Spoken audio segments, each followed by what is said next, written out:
Pay commission, অর্থ মন্ত্রণালয় ও প্রধান উপদেষ্টার স্বাক্ষরে প্রকাশিত নবম জাতীয় পে স্কেল আগামী মাস থেকেই অর্থাৎ অক্টোবরেই পূর্ণাঙ্গ কার্যকর হবে গ্যাজেটসহ নতুন বেতন কাঠামো। আসসালামু আলাইকুম দর্শক, বার্তা টিভি চ্যানেলে আপনাকে স্বাগতম। যুগান্তর পত্রিকায় সরকারি চাকরিজীবীদের জন্য একটা গুরুত্বপূর্ণ নিউজ প্রকাশ হয়েছে।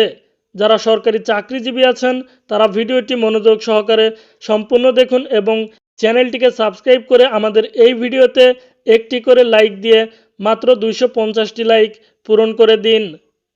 বাংলাদেশে আবারও নতুন এক ইতিহাস রচিত হলো। দীর্ঘদিনের অপেক্ষার অবসান ঘটিয়ে অবশেষে পে কমিশন, অর্থ মন্ত্রণালয় এবং প্রধান উপদেষ্টার সম্মিলিত স্বাক্ষরে প্রকাশিত হলো বহুল প্রতীক্ষিত নবম জাতীয় পে স্কেল এবং তার পূর্ণাঙ্গ গ্যাজেট। আগামী মাস থেকেই এই নতুন বেতন কাঠামো কার্যকর হতে যাচ্ছে, অর্থাৎ অক্টোবর থেকেই দেশের সব সরকারি কর্মকর্তা কর্মচারীরা নতুন স্কেল অনুযায়ী বেতন ভাতা পেতে শুরু করবেন। এই ঘোষণায় সবচেয়ে আনন্দের খবর এসেছে পেনশনভোগীদের জন্য। আগে যারা অবসর নিয়েছেন তারাও বাদ থাকছেন না এই সুবিধা থেকে।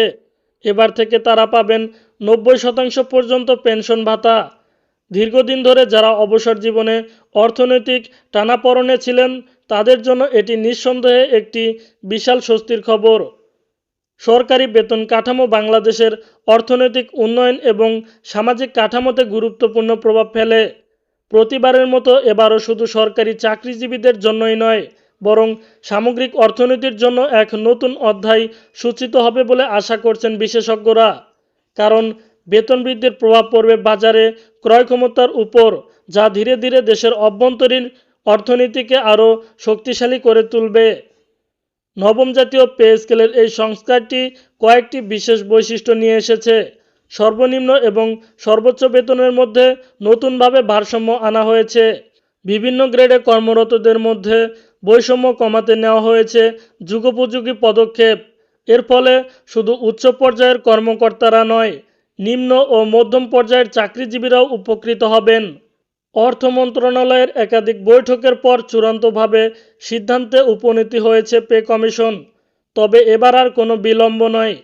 ঘোষণা হওয়ার পরপরই কার্যকর করা হবে এই নতুন কাঠামো।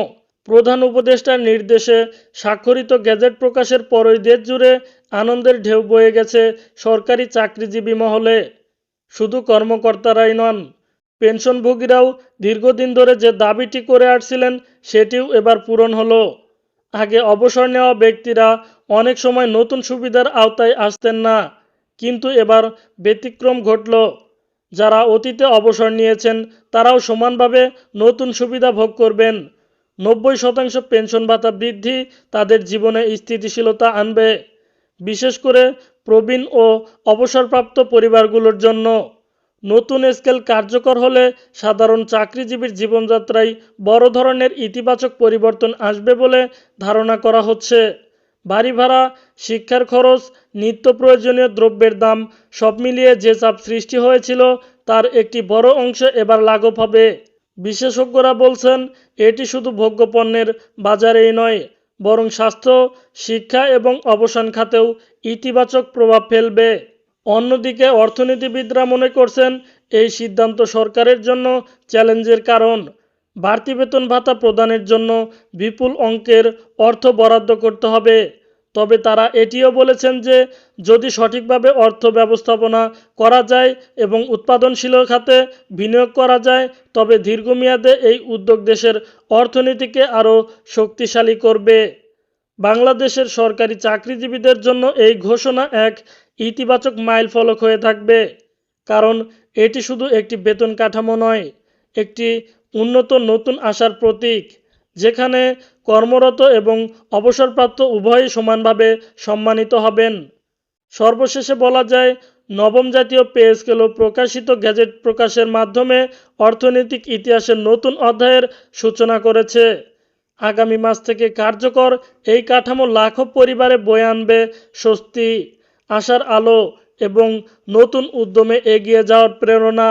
তো দর্শক বন্ধুরা, ভিডিওটি এ পর্যন্তই ছিল। ভিডিওটি ভালো লাগলে অবশ্যই লাইক, কমেন্ট, শেয়ার করে আমাদের এই চ্যানেলটিকে সাবস্ক্রাইব করে কমেন্ট বক্সে আপনার মতামতটি জানিয়ে যাবেন।